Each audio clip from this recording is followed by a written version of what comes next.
Ada banyak sekali keutamaan bagi orang yang membaca La ilaha illallah wahdahu la syarikalah lahul mulku wa lahul hamdu yuhyi wa yumit wa huwa hayyun la yamut biyadihil khair wa huwa ala kulli syai'in qadir.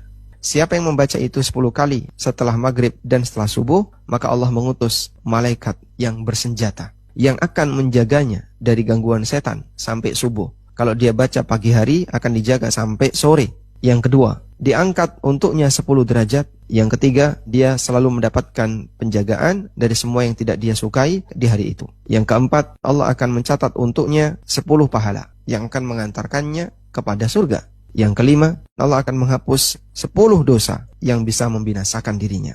Yang keenam, dia mendapatkan pahala seperti membebaskan 10 budak mukmin. Dan yang ketujuh, dia terjaga dari perbuatan dosa yang tidak selayaknya untuk dilakukan. Sampai ketika dia melakukan syirik, batal semua keutamaan ini. Ada 7 keistimewaan bagi mereka yang membaca dzikir tadi.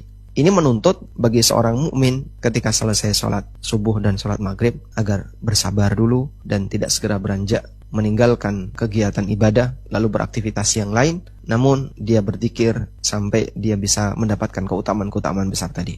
Meskipun dzikir ini tidak harus dibaca sambil duduk. Anda boleh membacanya sambil beraktivitas A, beraktivitas B, karena bukan syarat dzikir itu dibaca sambil duduk.